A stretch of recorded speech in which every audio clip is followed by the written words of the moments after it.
Did you do your own keyboards? Did I do this? No. Yeah. Oh, No, this isn't me. I've wondered that when I've heard the other ones. I thought, Yeah? Yeah.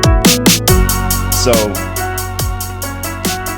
I am not musically inclined. Uh-huh. I can play the drums a little bit. I played drums going up, drum sets. I was in the band in junior high, and I love music, but I can't play. I don't want to say real instruments and insult my drummer friends out there, but I can't play real instruments. Mm-hmm. But this is my brother. My younger brother is super musical. Yeah. And he's one of those who can just pick up anything and make it sound like music. Yeah. I'm not that guy. Me neither. My dad's the same way. My dad can do it, and my family is just super musical, but it missed me. Yeah. I got the gift of gab, though. Well, listen, before we get started, there was the matter of I do have my agent said I have to have my release signed. You came with props. I like it. And then I also have my compensation package that we're going to need to initial. Hold on. As well as future royalties. Compensation? I thought sellers paid that. What's going on? We're already into it. We're already into it, yeah. All right. Speaking of the gift of gab, I'm joined today by my friend Randy Aldrich, and it's Real Estate for Real. I appreciate all the support we've been getting on this, and I really appreciate you taking time to sit down and do this with me.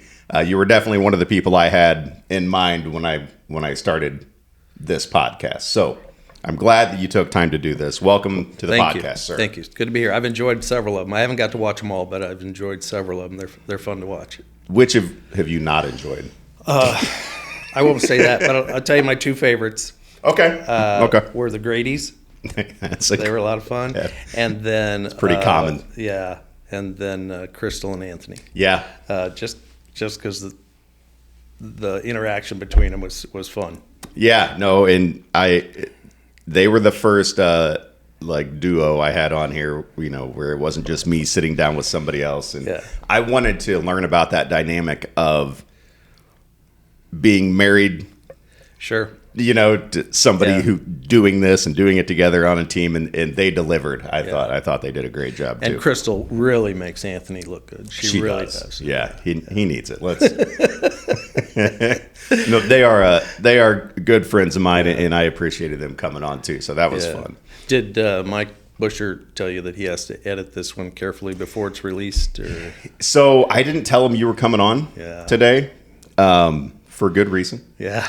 You just never know. Yeah. But anytime I tell him what's coming up, he's always like, oof, okay, just be careful. And Sure. Or Mike. I think I've given him a few more gray hairs since I started doing this.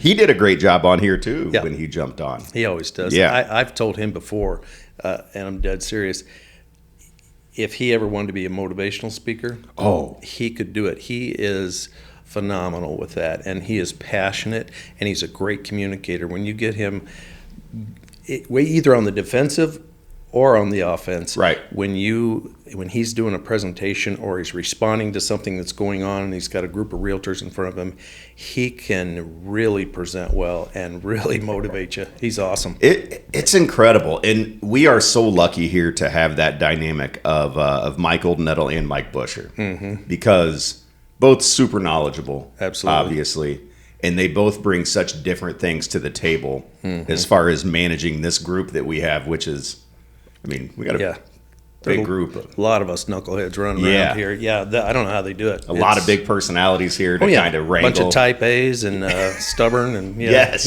Yeah. And Mike O is, guy's like an encyclopedia of knowledge. Yep. And it's when something happens. I was just telling my wife this morning because I had a contract pulled up, and the new lead-based paint disclosure, where it says that the buyer's agent has informed the seller of their obligations. Yeah. And I remember when Mike, I think we were at one of our meetings, and Mike's like, so, anytime Mike's like, I don't know why this is happening. Then it's like, oh man, we're all in trouble. Right. Yeah. Mike O doesn't quite understand what this is. Then we're all in trouble. And then Mike Busher, like you said, he'll jump in and give you like a speech that gives you goosebumps. You're Yeah. like, wait a minute. Yeah, he's good. And again, we are so blessed. That was one of the reasons I was just so excited about coming to this company several years ago. It's just the amount of knowledge, and where I came from, there was a lot of that too, but it wasn't quite as much. Okay. So yeah, but Well, let's talk about that. So you've listened to a few, so you know that we always go over how'd you get into the business, Sure. and then what brought you here to the real estate group ultimately. so And you got plenty of time, so you yeah, don't have to give us I don't the have cliff to abbreviate notes. it. Yeah, No. yeah. You may want me to. We'll see. So I was a painting remodeling contractor out of my own, feeding my young family and doing well. Didn't hate it or anything else. Sure. But my oldest son at that time was getting to the age where he started playing soccer and everything. So I was standing along the sidelines. We lived in Pawnee at the time. I stood along the sidelines with a guy named Nick Campo. Yeah, another great guy. Yes. Great guy. And we would talk shop. And he would always be talking about real estate. I'd be talking about remodeling.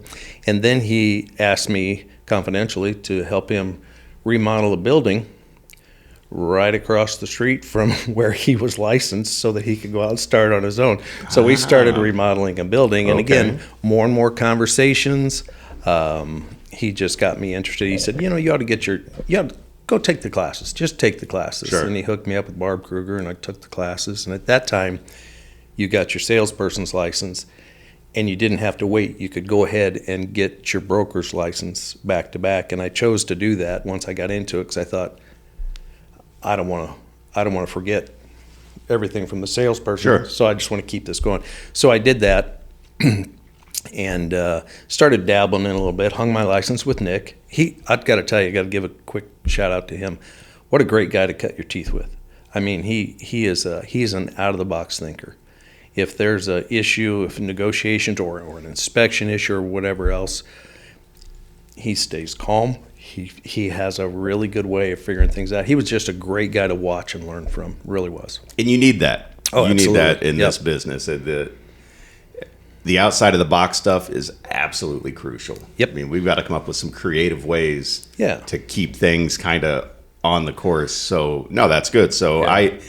I think I've done a few deals with Nick, over the course of my career, but I haven't really gotten to know him really well, but everything's been good. Yeah. But Well, see, I didn't know you came in. Yeah. So I was with Nick Campo. I was That's with the cool. Mall Paw company All right. at first, kind Yeah. of like Grady's or different ones. But he wasn't as big as them at the time. But he's done very well, and him and Dominic, they do very, very well, and they're just a good family, and they're good people, good realtors. But I quickly realized though this is something I hadn't planned on, but I didn't know how well I was going to like this business. I didn't know how good of a fit it would be for me. But I got to back up a little bit here. So I made a decision after dabbling in it for a little bit. It started to get so busy in real estate. I was busy in doing my jobs for homeowners that I had to make a decision. It's like there's only so many hours in the day. Right. I can't do both forever. And I opted to go with, I just figured, hey, I'm not going to have a young man's back forever. I'm going to go with the real estate thing. Yeah. So I sat down. This is when you used to have to type things up and mail them in the mail. So I mailed all of my clients. I had a database of like 350 people that I'd worked for over the years, and I wrote them all a letter telling them what I was doing. I was stepping out of the business. I really appreciated their loyalty to me over the years. Told them what I was going to do.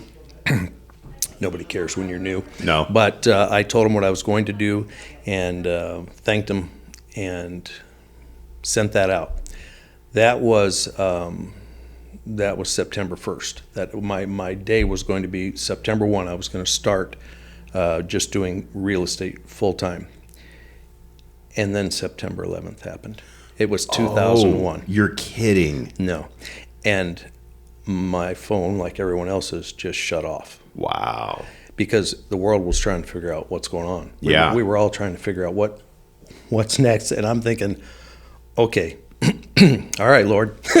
Yeah. I just told everybody I worked for, I'm not in the business anymore. I sold all my equipment, all my scaffolding, everything, tools, sprayer, all that was gone. And it took about another month. And then, as you know, you lived it too. The phone, you were younger, but the phone started ringing again, and things picked up, and it's been going gangbusters since. But that was scary. That was very scary. Oh, I I thought, what did imagine. I do? My timing is absolutely terrible. That's unbelievable. Yeah. So, I mean, that's what I was going to ask is, when was that? What year? And you answered that question Yeah. before I could ask. Holy cow, man! Yes. What are the chances? So, Yeah, so that was scary. But then I hadn't planned. I would have never thought in a million years I'm going to do anything different. But I realized, hey, I can do this on my own too, and that's just kind of a type A. It was nothing against Nick. Again, can't say enough good things about him and his family and their business. But I realized I can grow my own business too. Sure. And I didn't even have that knowledge when I first started. I didn't see how that could play out for me. And Al Young from Remax, another guy I got to give a lot of kudos to, brilliant guy. But he was recruiting me. That was his job, and he had been. And I shoot him off a few times. But he found out I used to go to Cracker Barrel every morning for breakfast, and he found out that's where I hung out. Oh, and so he recruited you hard then. He came to Cracker Barrel. Ah. Yeah, he was a hen house guy. I was upscale. I was over at Cracker Barrel. We had a big fireplace there, But he came over and the checkerboard. And, he kept talking to me, and he's high pressure without you knowing it. He would recruit you, but not push you, but make you really want to ask him some more questions. He was smooth. He was good at it. He's very good. I never had many interactions with Al either. Yeah, Al was a good guy. So he eventually talked me into taking a chance on myself is what it was, because it was the first time I'd go to a franchise or a place even like we are here where we can grow our own business, have our own business under the umbrella of a larger office. Yeah. And I didn't have quite that same setup with Nick, which was okay. But I jumped in there, and I was scared to death. Oh, my goodness. That was scary. Really? Oh, man. I mean, all these big names. I think the people who know you and know you like now would be surprised to hear you say that. Oh, I was scared. I mean, it was because I had already gone through making one decision that I was like, oh, crap, what'd I do? A big life-changing career decision just to get into real estate. Right. And then 15 months later, I'm jumping ship and going to this huge company. They were the number one company for many years. And they had names, big names, the Fritz Pfisters of the world and everything. That another great guy. But just so many people I've learned from along the way. But sure. But so I went there, and I was there for 11 years. I didn't know that. Yep. I was there for 11 years, and that was very good for me as well, personally. And professionally. So I learned a lot there. Again, a lot of people. I used to go out with Fritz on his smoke breaks. If you're listening, Fritz, hi.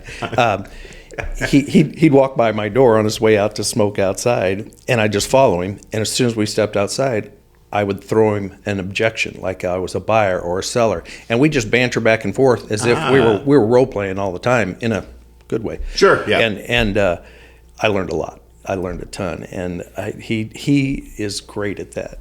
Okay, so this is all making sense. So when I first started here, which was 2014, at the beginning of 2014, you were here. Yep. And Pat Salinger was kind of showing me around. Right. And I mean, you were one of the first people I met because you got good presence here in the office, and I remember like interacting with you, and it seemed like you had an answer for every question that would pop up. And I'm guessing now that stems from those smoke breaks with Fritz. Yeah. Well, I did them with Rick Hanselman here too. When I came over here, I mean, it's just great to be rubbing shoulders with guys. I mean, so many of these guys, or John B. Clark be sitting in the kitchen reading the paper, and I'd say something to him.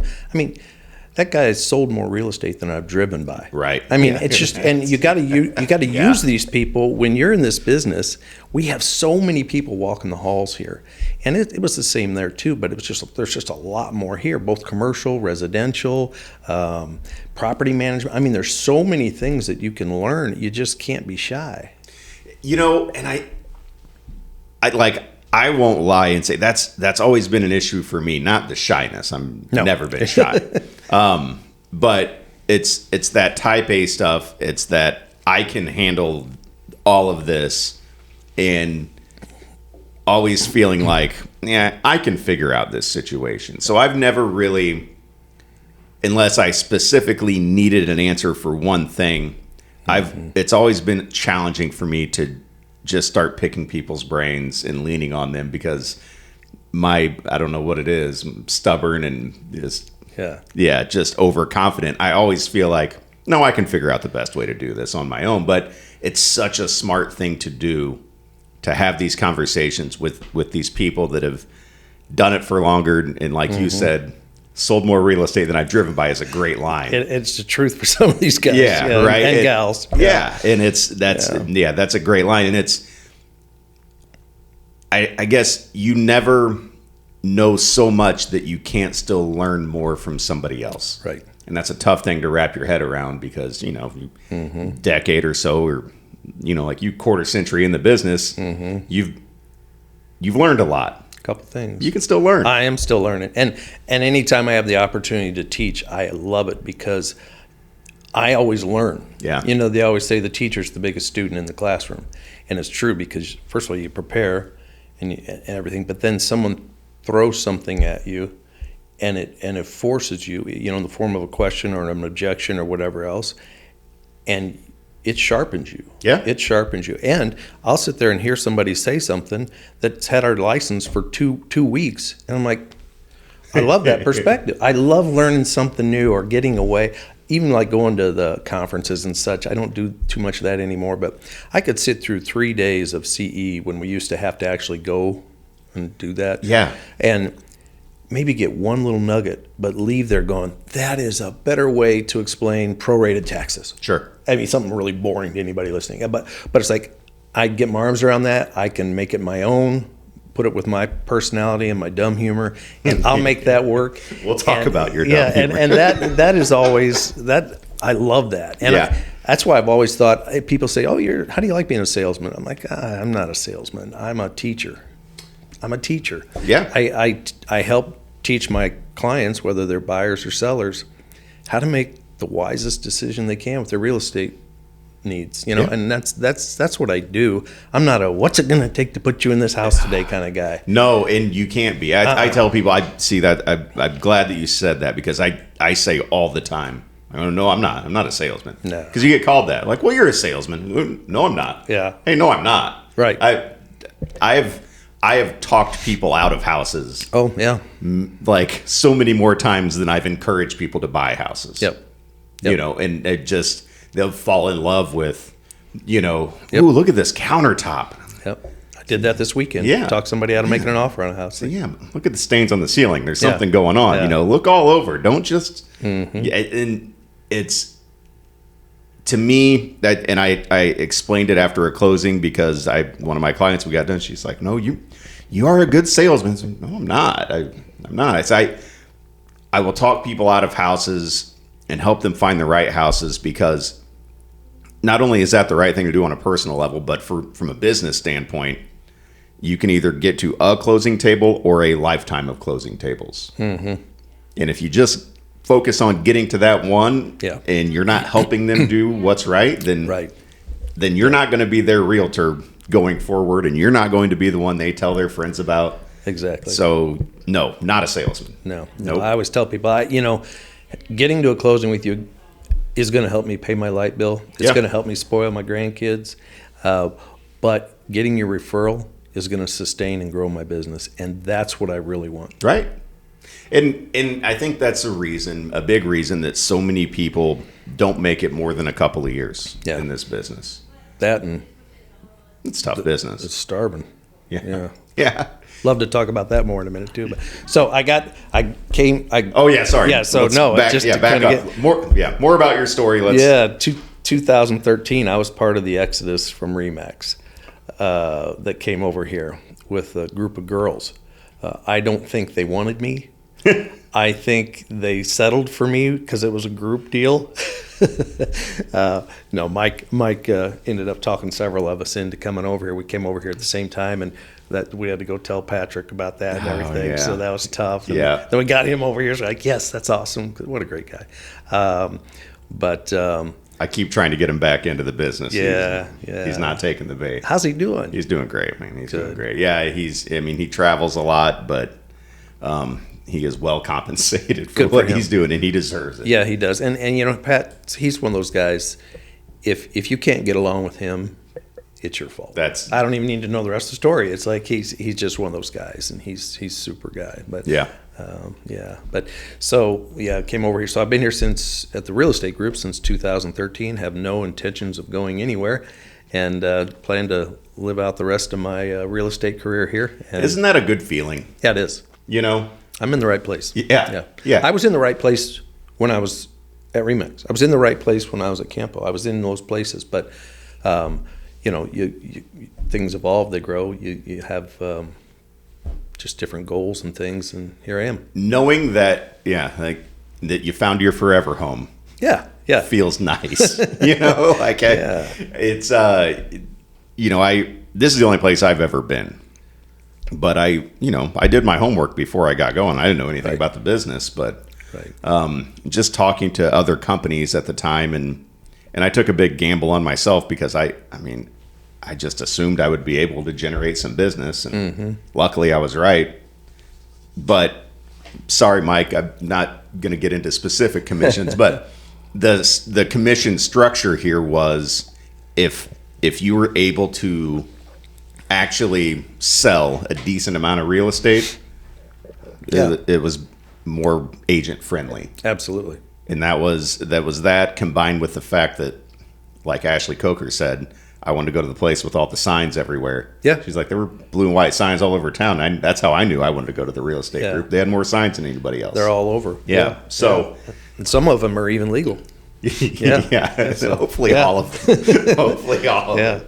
All right, so that's that's quite a story then. So you bounced around a little. You obviously didn't know you even wanted to be a realtor, and then you became one, and you doing kind of both for a while, and this took over. So I've got parallels in my life there too. I was helping run my family business and got my real estate license, and it was the same thing. I'm like 32 years old, and I'm getting out of bed, and everything's popping and cracking, and it's I'm like, man, I don't know if I'm going to hold up. Yeah, I loved what I did. Yeah, I did too. I always tell people I didn't get out of that because I hated it. Right. I absolutely didn't hate it, and I was actually, God blessed, I was doing well. I wasn't like, I got to find something else. We can't eat. It was just an interest thing, and I didn't even know I was going to be that interested.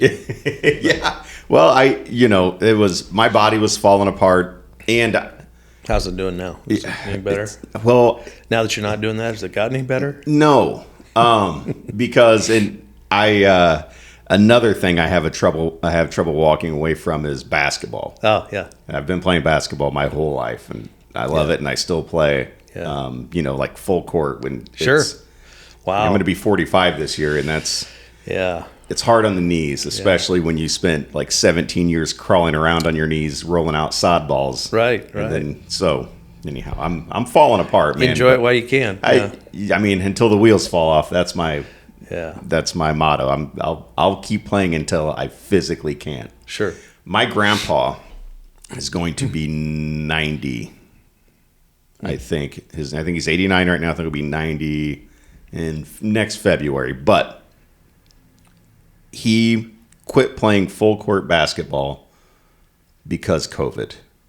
Oh my goodness. Yeah. Right. Wow. So 5 years ago, we were as a family, my family's nuts. Not only are they musical, but they love basketball and sports. So and there are enough of us. It's a big family where we would get together every Friday night and play pickup basketball. Mm-hmm. My grandpa would be out there with us. That's incredible. Right. At 85 years old. And you can't leave him open inside 15 feet. He'll make everything. So, but we still, during the off season, like just a few weeks ago, we were at the Y here down the road, and we get together and play 3-on-3 half court with my grandpa. Still plays. Wow. He's got a court out in his driveway. Any family get together we have, we go eat a bunch of food, and then we all go play 3-on-3 out in the driveway, and he doesn't miss a game, man. That's awesome. Yeah.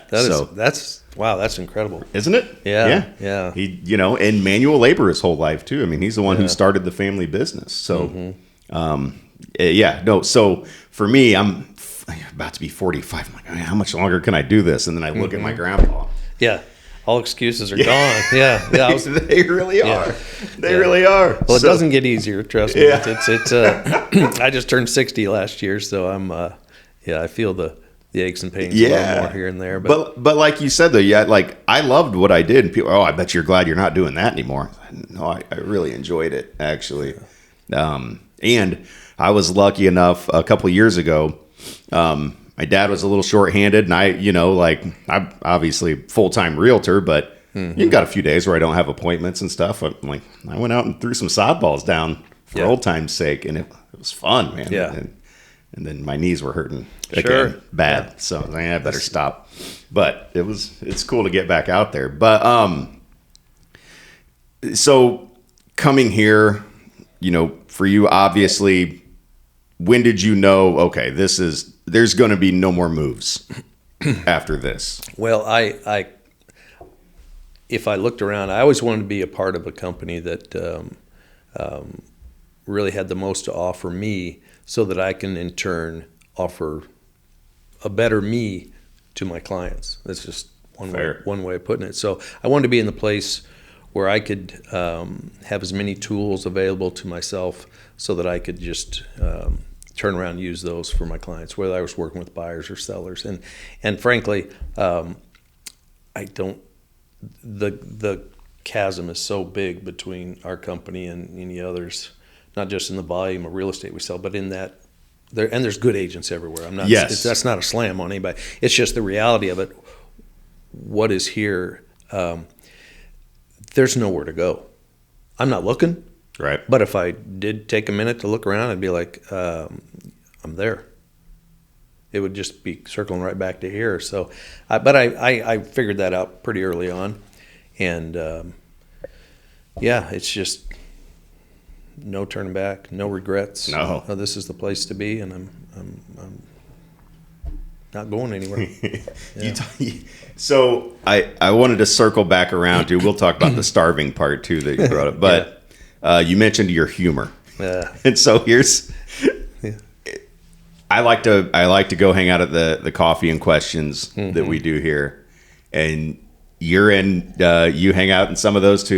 You pop in every now and then as well. Mm-hmm. I think we've been in some continued education classes together, and I feel a kindred spirit. And this was me growing up too in school. I'd always just chime in with a comment. Oh, yeah. Bit of a class clown. Mm-hmm. Yep. And you do the same exact thing. All the time. Yeah. Were you like that growing up too? I was totally. I was a class clown. And it's almost a curse. I've done a number of, I don't know if you knew, I also went to college to be a minister. Did you really? Yeah. I did not. That was short-lived, needed to eat. I've done a lot of funerals over the years, and of all the places to crack a joke, I don't think I've done one where I haven't made some kind of joke. But I'm usually there with somebody I know. It's something. But sometimes I can't help myself. It just happens, and it doesn't even have to be funny to anybody else. It's really just if I think it's funny.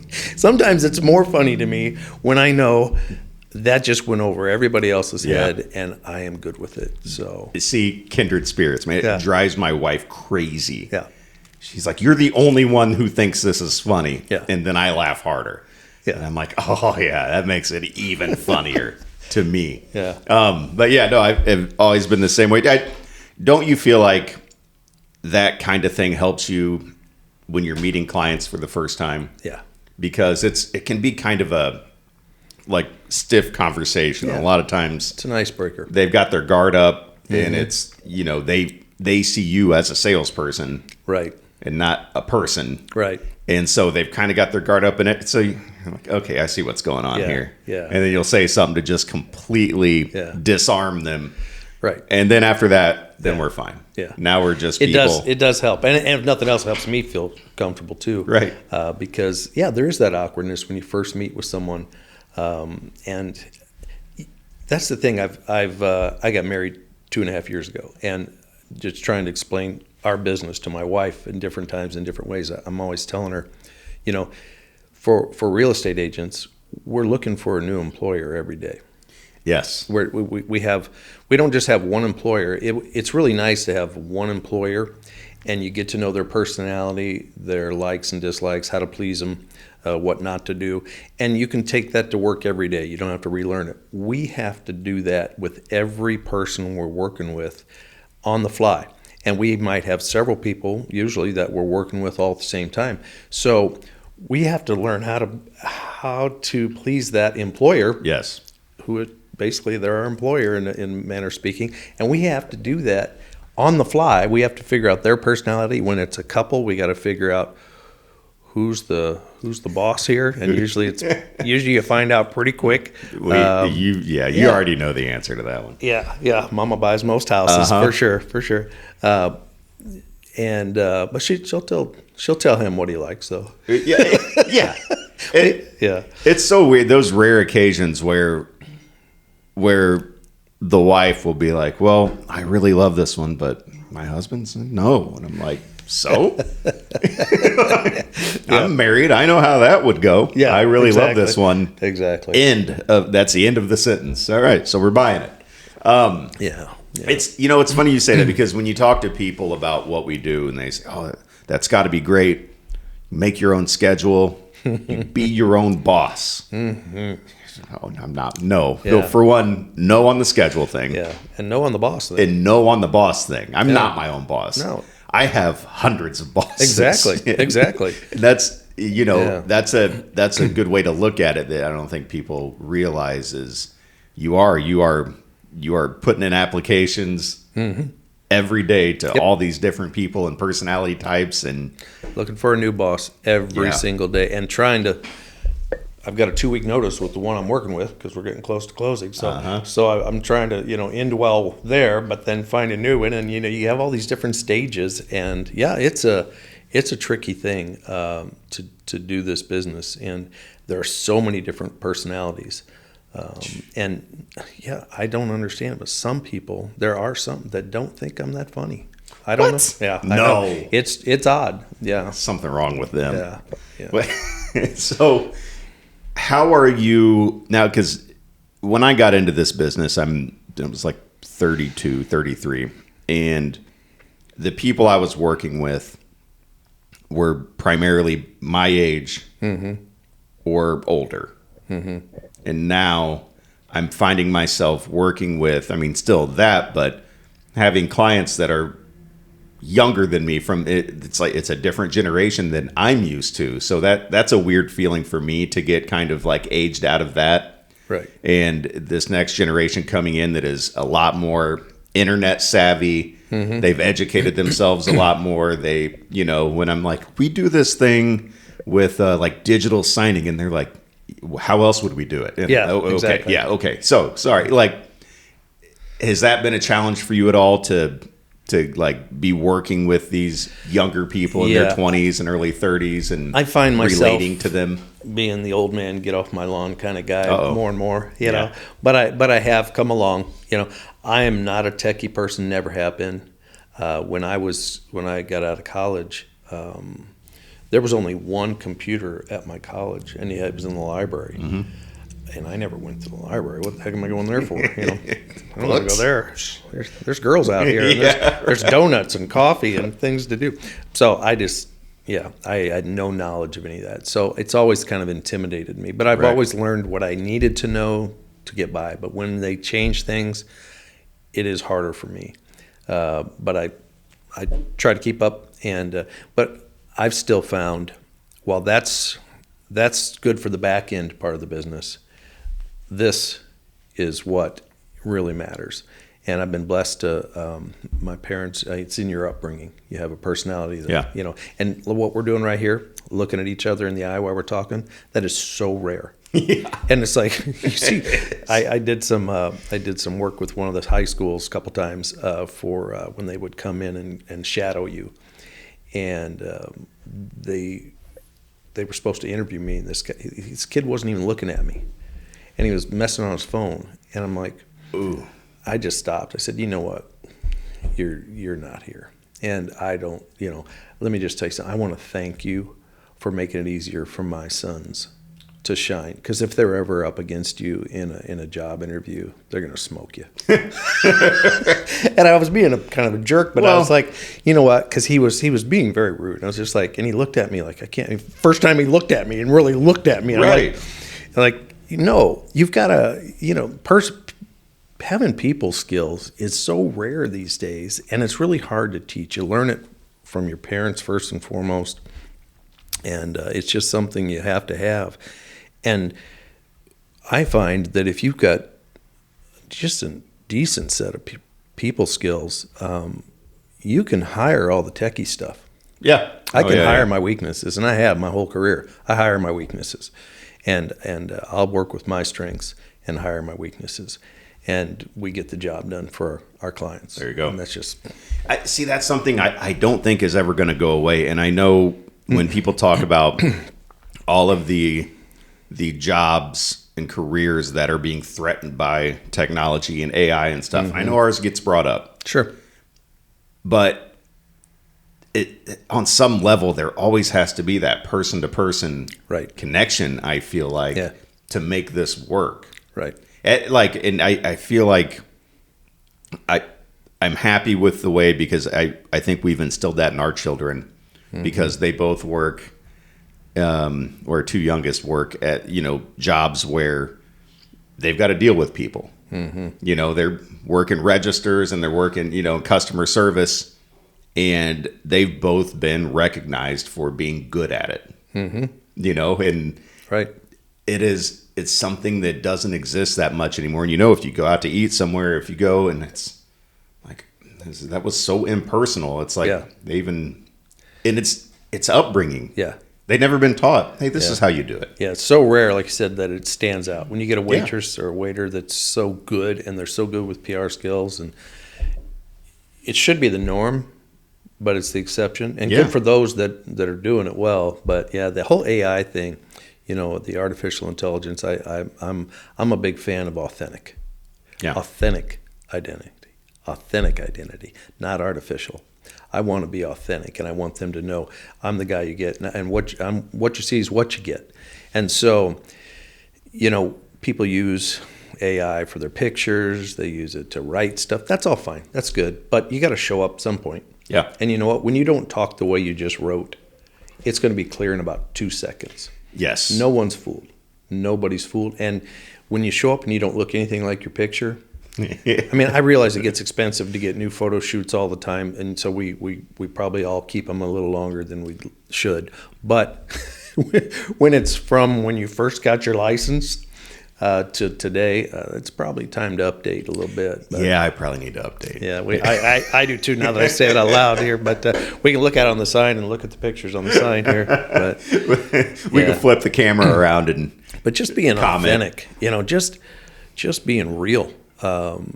It's and just putting them first. Yeah. And just this is all about them. It's not about us. It's about them. And I want to, driving in, and when we were texting, you said like, do you have, are there things, or do you have an agenda? Or I said, no, I never have an agenda for these. I just want to sit down and talk. And I said, if guys like you and me can't sit down and talk for an hour about real estate, then this is a problem. Pot in the kettle right here. But so I wasn't worried about that. But I do like try to think of some things, just things that I might be experiencing that I could bounce off of whoever I have in here. So tell me what you think about this, or if you've heard of this. Okay. I've mentioned before on a few of these that one of my best friends, his dad is trying to sell his house by owner and has been for months. And I'm close where I'm about to get it listed. But I drove by his house the other day, and his normal for sale by owner sign wasn't in the yard. There was a new for sale by owner sign in the yard with an 800 number on it. And I called him. check in, see how things are going. And he told me, oh, yeah, this agent from blank, blank, blank company brought some people through and talked me into like putting this sign. It's a for sale by owner sign with this number. And, you know, and people can call this number and they get options. They can hit option 1 to talk to an agent, or option 2 will leave me a voicemail. But like ever since I've done it, I haven't gotten any voicemails when I was getting multiple calls every week. He's like, so I called this guy and he's like, oh yeah, I've got a few calls on it. I said, oh, did you sign something? No, I didn't sign anything. I said, did you sign something by email? Did anything happen? Did you? Wow. And he's like, nope, nothing like that. It was just a sign in the yard. So there is apparently a practice happening now where agents are basically convincing for sale by owners to, hey, you don't have to sign anything, stick this sign in the ground, but they are intercepting. It's an open listing. Yeah. You ever heard of anything like that? I have. It's not how we do business. No. But frankly, I don't even know, without knowing more details, if it'd even be legal, because that seller doesn't really know what they have there. They do not. And they should be very clear. They do now. Yeah, because of you. I told them. Right. And that's the thing, is they need to be represented. Yes. And just think what they'll be like. They can't, and no offense to your friend, but if they haven't even figured out the part right about how do I get a call, what do they do when they get title work? And there's some encumbrances, some liens on there that they didn't know about, or that are 10 years old, or they get multiple offers and they don't know how to tell the difference between one buyer and another when it comes to the type of loan they're getting, or what's escalator? Yeah. I mean, I got them all. They don't know all these things, and they may hear about them. They may know they know bits and pieces, but do they know how to separate one from the other and just say this one's safe? Or do they know, hey, yeah, that lender right there, or that agent, unfortunately, had nothing but issues with them, and a lot of trouble getting to closing, sometimes never getting there, and many times it's delay after delay after delay. This other offer over here that might be just a hair smaller or cheaper, I have full confidence in that agent. I have full confidence in that lender. Matter of fact, I've got that lender right here on my mobile phone. Let me call them real quick here, because if they've done any amount of business in this town, we're going to have them on our mobile phone. And but it's Saturday night. I don't care. Doesn't matter. I'm working. And they want me. They want you. They want their buyer to succeed too. So, yeah, it's funny how people will get into these things and they have no idea what they're getting into, but it just makes it easier for you to shine when you come in later and go, here, let me deal with this. Is what I do. A couple of reactions to the things that you just said. For one, I always find it funny when I'm working with a client on a weekend. And they say, well, okay, well, I guess we'll call the lender Monday. I say, oh, I'll call them right now. Yeah. And they go, well, you're going to bother them on the weekend? And I go, you bothered me. What are we doing? Yeah. And they said, no, hey, they know what they signed up for, just like me. I'm calling right now, and trust me, I'm going to get through. Yeah. Yeah. And we don't abuse that. I tell people, if I'm calling a Lance Glick, or if I'm calling, anybody in the biz, Todd Weir, something. Yeah. And I'm calling them on a Saturday and my number comes up. Todd Weir, that's multiple shout outs you've got on this podcast. They know, buddy. but because they're good lenders in this area. There's many of them. And if I shouldn't have named 2, because now I should name 50. Now you have to name all of them. But if I throw out, Bill Townsend, anybody, if they get my call, they know I wouldn't abuse this. I'm not calling just to say, hey, did you like that Cardinal game? Whatever, which, by the way, they're doing really good right now. I'm happy about that. But we can't end the season after 3 games, unfortunately. It's a long season. Yeah. But, and then I can talk to them, say, hey, this buyer, I'm not sure if you knew they were going to do an escalation clause or this appraisal gap, but they've made this offer. And this is the terms they've brought to us. Is that going to fly by you on Monday morning when this hits your desk? And they'll say yes or no. Or they'll say, "Let me call you right back. I'm going to check their file real Yeah. quick," and that is so much value to that seller who could get locked into this other deal because they like that number better, not knowing that number's never going to get. We're never getting to a closing. It's a fake. Yeah, it's a fake number. Yeah, and It's a hypothetical. It's ridiculous. Yeah. Or they get multiple offers, and someone does an escalation. And I've had a couple agents, and they're mostly younger agents. They put a ridiculous amount on there, but there's no appraisal gap. Right. So I have to tell my seller, yeah, theirs goes way up to here. That's great, but it's not realistic. Do you remember the market analysis I did on your home?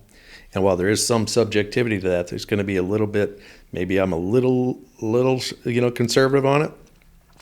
Which is a good thing to be. I'm not that conservative. Well, that's the thing is, if I make a mistake and underprice a house, buyers are going to correct that. Yes. If I make a mistake and overprice your house, buyers won't correct that. They're not even going to show up, or they're going to just pass on us. But they'll correct us in the form of multiple offers. Yes. And they're going to fight over your house. I have tried to, and I've lost listings. You can use that, guys, by the way. That's verbiage there. Just give me copyright privileges. I've lost listings trying to explain that to people. Yeah. Where they were dead set on pricing their house up here. Right. And even in the market at its hottest, that was too much. And I don't claim to know it all. Right. And I've been off before with my numbers, but I know when it's astronomically high and never going to happen. Right. And so I tried to explain, hey, listen, in this market, here's where I think we should be. And I promise you, we're not going to leave money on the table. Right. There's no way, because we're going to have buyers lined up and they are going to compete with each other, and we are going to get you the absolute most that's out there. Yeah. The listing's not going to be hiding from people. Everybody's going to see it. Everybody's going to come in. Anybody possibly interested is going to throw something out there. We're going to get you the most for it. Right. So if I underpriced it by $5,000, like you said, buyers will correct us if we underprice. Buyers will reject us if we overprice. That's correct, right? Write that down. But Write that down. Write that down. No, it's just true. It is. It's been, and now that's not in every market, but it is in our market that it has been for the last 5 years. Yes. That's been our market. Right. And so, you have to always think of appraisal. And if we get an offer that isn't even having cash, no appraisal, okay, great. But awesome. I'll guarantee they had to fight for the number that you're going to settle for, and it's going to be good. And we're going to look at all the details here. So, and then to circle back to when you're talking to the buy owner people, and I'm like sorry, you said, every time you say circle back, Jen Psaki comes to mind, or the Biden's gal. Oh, one of his press secretaries. So I just had to say that. Okay. So circle back. All right. Well, you can edit that part. Yeah. I don't edit. It takes too long. Oh, okay. Yeah. We'll come around back to you can say it. Circle back. But when you were saying earlier, like that's, no offense, but what they don't understand is when all this other, they don't. Yeah. And yeah, obviously there's no offense to anybody trying to do it on their own. No. But there is a reason that there are so many of us, right, that this profession has been around for so long, and it's optional. Right. You don't have to use us. Right. That was when that lawsuit happened. That was the whole thing that I was always like, this is optional, right? The commissions. Yeah, I heard it. You don't have to call. You can just do it. Yeah. You've got the internet. You've got a camera phone, right? But for so many people, they think, and I know when I bring a buyer into a for sale by owner situation and they want to negotiate down what they're paying me, I've heard this so many times, and I know you have too, is, well, I already did all the work. I'm the one who listed it, and I'm like, oh, you think that was the work? Yeah. You think what every 13-year-old does with their phone when they take a picture and put a little caption on there and post it on the internet, you think that's work. Right. Yeah. Or on the other side, buyers say, well, I'm the one who found the house. Right. I did. I don't know what my realtor did. I found the house. I sent this house to you. And that one is one that I love handling that objection, but we'll come back to it. Well, but the reason that we have jobs is everything that comes after that. Is understanding all the intricacies that come after that part. Because, of course, you can take a picture and say, for sale. Where'd you get that number from? Yeah. Well, that's what I want out of it. It was on that website that had my that nameless website. But, and it's like, okay, all right, well then, so what happens, like you said, if multiple people come through? Well, whoever's going to give me the most money, like, oh, that easy. All right. Yeah. But there's the people with that mindset, and then the people who have dealt with us. And there is a reason that I think out of, 9 out of 10 transactions or more use a realtor, and 9 out of 10 people who use a realtor use them again. And they net more. Sellers net more. There's a reason. Yeah. It's an optional. It's a choice that they make, and it's a choice that they keep making. Right. Why do you think that is? Yeah.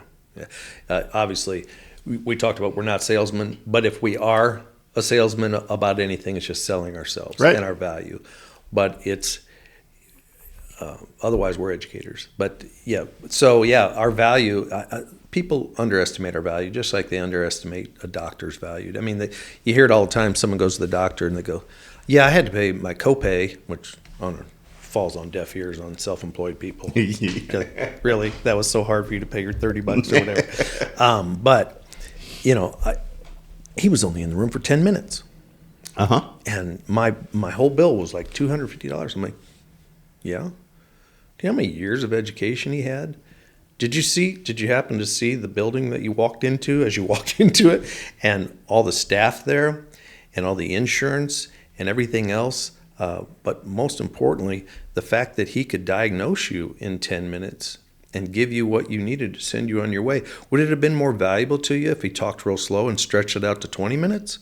I mean, I get that feeling, but we have to, it's like, no, it's what they're bringing to the table. I go to him or her because of their value, and it's the same for a real estate agent. They don't see, Lance, I mentioned Lance Glick, he always tells me, you guys make it look too easy.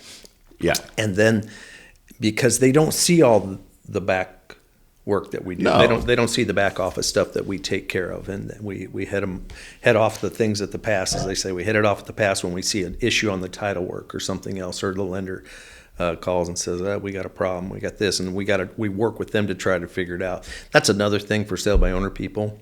I recently, last year, I built my own house, and what you learn, and what I've always known is, Jim Mohan can call a plumber who's super busy, and they'll be there tomorrow. Yes. Because now he has his own plumbers, but they'll be there tomorrow because they want to keep him happy, because he's repeat business over and over and over and over. A once and done guy like me, I can call.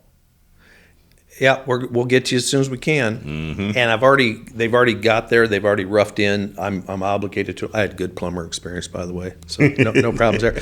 But it's the same in our business.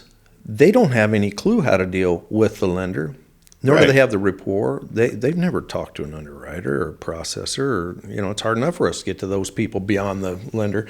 They've never talked to a title company, nor are they going to get them maybe as helpful as what we're able to do, because we are there time and time again. And so they don't value those things until they go through it. When I was a painting contractor, the easiest jobs to get, and also one of them that I hated the most, was removing wallpaper. But it was so easy to get those jobs from somebody who had tried it themselves first. Yeah, that makes sense. They would not, there's like, well, how much are you going to charge? I go, well, that's by the hour. Okay, I don't care, just do it. And people that had never done it before, they're like, well, how much are you going to charge? I say, well, I have to do wallpaper removal by the hour. Well, how come? Because I don't know what I'm getting into. I don't know how it was put on. I don't know how it's going to come off. And this piece might come off great. The next piece is going to come off a little strip at a time. And so I don't have any idea how long it's going to take. So I do that by the hour. And, well, how many hours do you think it'll take? So, okay, let's review. I don't know. If I knew how many hours it was going to take, I'd give you a bid, but I can put a number on there. But, yeah. But I'll tell you, I have removed wallpaper myself one time. Yep. Guess how many more times in my life I plan on doing that? Right. And so you value someone that can do that Absolutely. for you. And that's the same for us. If a lot of times we make it look easy. It looks easy watching it on TV. You watch HGTV and they see these goofballs out there that do not portray real estate well at all. I don't know what markets they're in or what they're from, but that's not how we do things. And it just looks like all we do is open doors and go to closings. Right. And so it looks very easy. And I always ask people, if it's so easy, why do 80% of realtors fail in their first 5 years? There's something you're missing, but I don't blame you for wanting to try. Go for it. But then they realize, I've had many customers that did it themselves once. Yeah. And it was a nightmare, and they'll never do it again. Yeah. And because we can't even make guarantees that everything is going to go perfectly smooth, but we can make a guarantee that we're going to stick by. We're going to do everything. We've been there's not too many things that we haven't had to deal with. But again, back to being in an office like this, I can walk the halls and find somebody who has dealt with what I'm facing for the first time. I can find a dozen people, and the collective wisdom in an office like this is of such high value. And there's so many great people here. It's just, that's. How many times have you heard this? I should have just called you. Mm-hmm. Yep. And that's okay. Sometimes it takes that. Sometimes it takes you going through it on your own and then being like, oh, wait. Yeah. There's a reason that these people exist. Exactly. And next time, they're worth it. And what I always like, and when we were under fire on social media during the lawsuit thing, and I don't know how much you logged into that, but there were people coming after us. Oh, yeah. Hard. Yeah. But there are always so many people who bucked up for us and said, no, opposite. You guys are all wrong. They are worth every penny. I would never, ever try to sell or buy a property without my realtor. And it's those people that really matter because, like we said, it's a vocal minority. But if you look at the actual numbers and the actual stats, it's over a 90% tick that use us and over a 90% satisfaction rate in return. Yeah. That says a lot. Oh, huge. Yeah. 95% of my business every year for 24 years now has been repeat and referral. Yeah. Repeat and referral. And you can't pay for that kind of advertisement. You have to earn it. You can't pay for it. You have to earn it. And there's a difference. And that's why you treat every single employee, every single employer, rather, buyer or seller, as advertisement for your next job, because it is. So what kind of stock do you put into actual advertisement?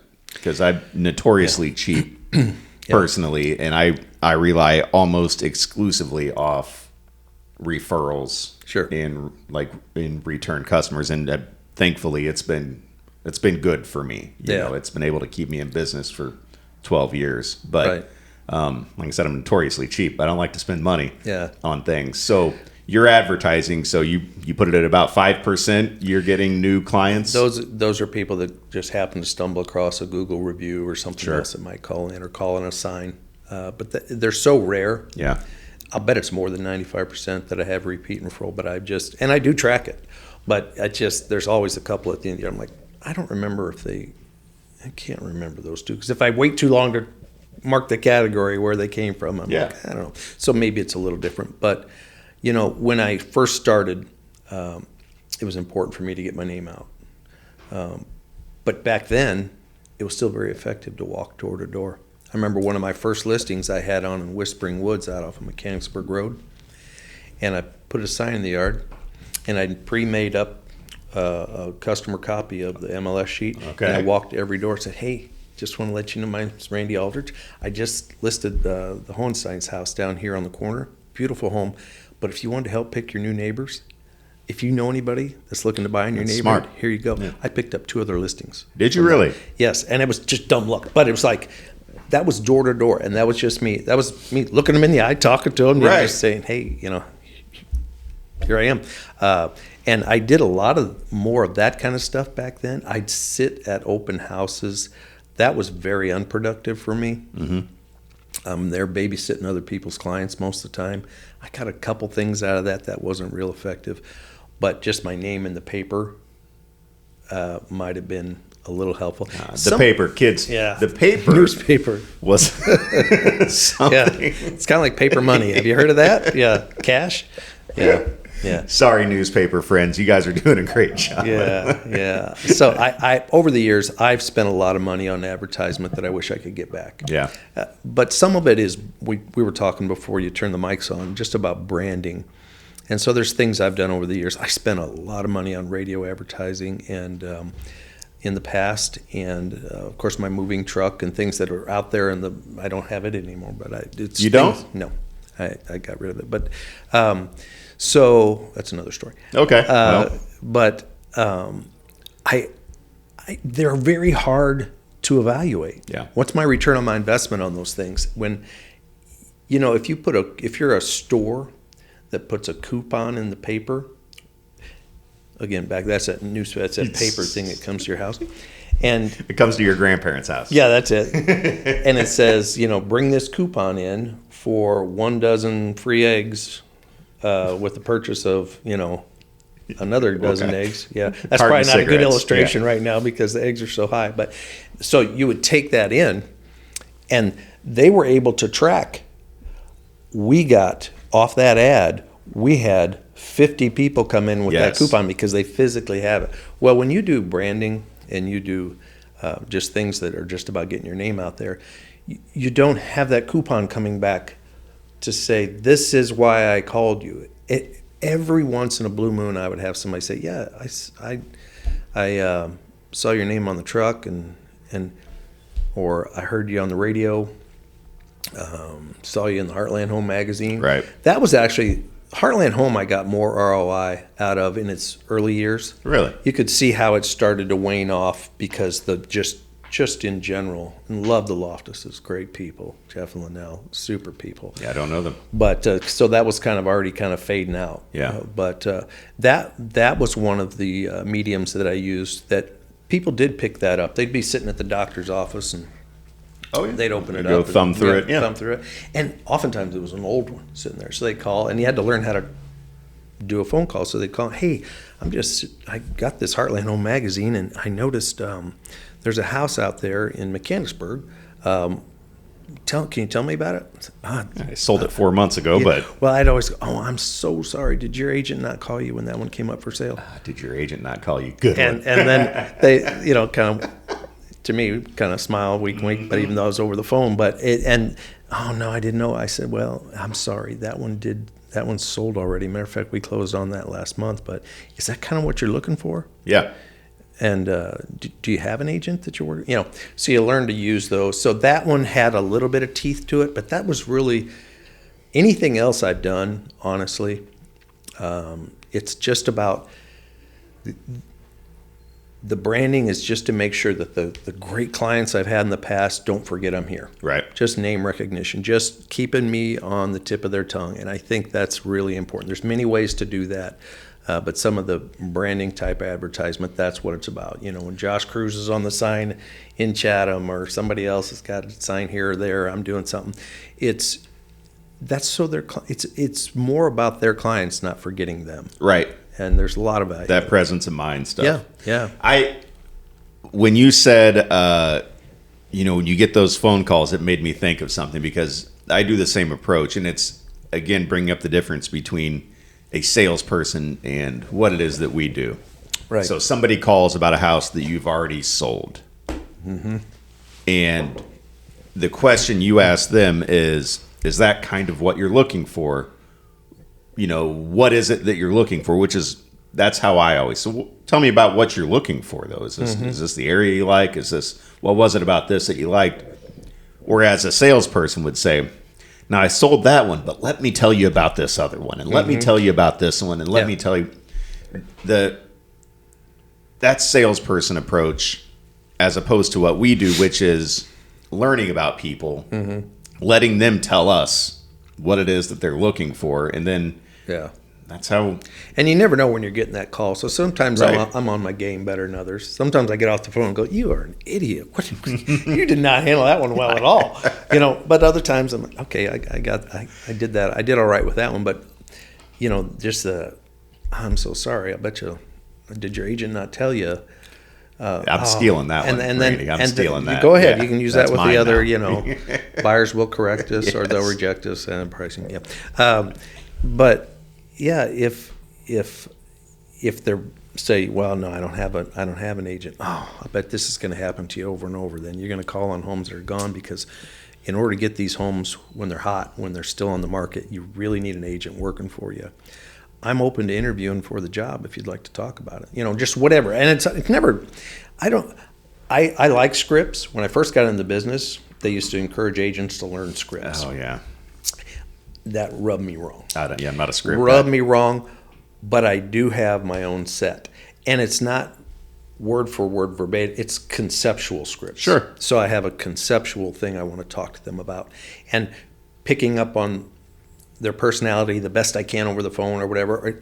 I love this much better. I'd rather be talking to someone face to face all day, and that's why I want to get. When we used to just be able to meet people at a house and not have to, they didn't have to agree to marry us first.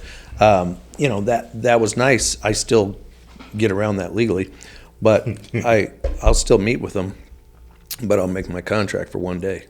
Yeah. Say, you know what? I don't want to put the pressure on you. By law, you and I have to do this right here, and I'm going to explain it all to you. And I go through and I explain it to them, and I say, you know what? You don't know me. I appreciate your friends referring me, but I'm not going to assume that just because you were referred to me that you're going to be comfortable with me. And so you might think my jokes are stupid or something. I don't know. You might not like me. Doubtful. Highly unlikely. Yeah, how could they? But I tell them, you know what? So this is going to just be for today. It expires at midnight tonight. If you'd like a second date, we'll do it. Right. But I don't expect you to agree to marry me right now. And that verbiage is kind of taken from Mike Busher a little bit and tweaked to my own way and things like that. But we're asking a lot out of a buyer that's never met us. Yeah. And it's just and it's a hard conversation to have. You're standing out on the front porch and it's raining or what. I step inside and I say, okay, guys, I just broke the law here. I took you over the threshold without a contract here, but I didn't think you wanted to get rained on. But I'll try to fight that one out in court. But let's talk for a second here, But well, it's interesting because in a sense, sellers have been doing that same thing for a long time. I mean, a lot of times, how many times have you gone in one meeting with somebody and they've signed a listing contract with you for 3 months, 6 months, however long, and they're committing. Like I always tell anybody I sign a contract with, and we know that there are some agents out there who don't do this, but I always say this date right here is just because we have to put a date right here. If tomorrow you don't want me working for you, you let me know. We're tearing this up. No questions asked. I'm not fighting you on this. If you don't want to work with me, okay. That's fine. Don't pay attention to this date. But again, people, if they don't trust you or they don't know you, they're signing a contract. Right. So they're smart enough to know, hey, I'm signing a contract. You might be telling me this. So your one day thing. It's just one way. Stealing that too, Randy. Yeah. So talk to Mike Oldnettle. He might say we can't do that anymore or something. I don't know. There's things changing on that all the time. So I don't know.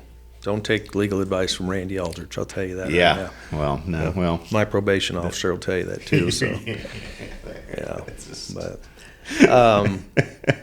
we're about an hour, 8 minutes in, which is usually about how long these go. I mean, we can get more. No, this is your gig. Yeah, I guess like it I said, is. we're the pot and the kettle when it comes to yakking. So All right. So have you gonna buy anything with your tax return? Yeah, I paid my accountant. Yeah. I don't think I've had a tax return in 24 years. No. Oh, wow. No, that's no. Sorry, I thought of that joke today too on the way in. Do you have any politicians that listen to your podcast that you're aware of? I think Misty probably listened to at least one. any of them that can change legislation on taxes. Yeah, we'll find out. Yeah, so I've got a great idea. If they want to kickstart the inventory, especially in our part of the country where we're so low on inventory, take this, run with it. If you've got a politician that can do this, I'm dead serious right now. Offer a what do you call it? A capital gains holiday.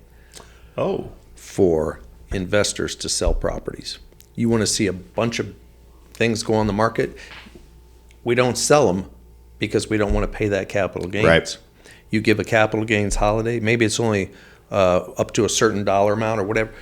You will see a bunch of inventory hit the market that will help the housing shortage that we have. It's a great idea. And I wish I could get that. I called Trump. I called Elon. They haven't returned my calls. That's weird. Jerks. Normally, those guys are very accessible, from what I understand. They are. Yeah. They are. I'm going to have to call Dan Bongino. He'll get this done for me. But I think it would really produce some inventory very quickly. That's a great idea. And I'm trying to think of who, and I apologize because now I've done over 20 of these, and I've picked a lot of brains and heard a lot of good ideas. But somebody brought up, we have all these incentives for buyers, right? And we've got this, down payment assistance and these grants and all this stuff for buyers. Right.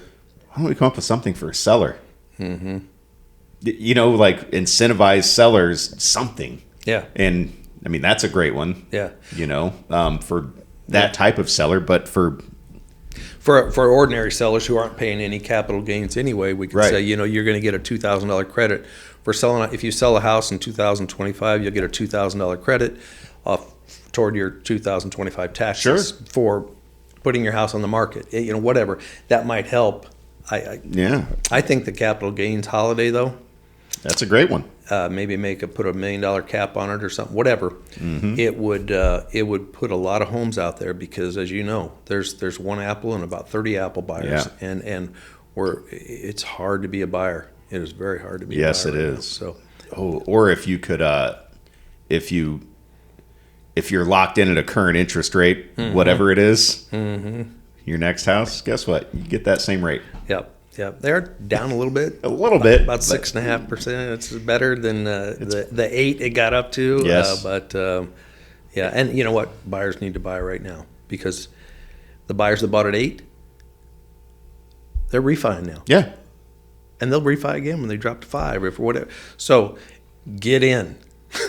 You can always refi. I do like that. That's one thing that we all learned, that everybody was taught in that moment when they were down at like 2 was, oh, wait a minute.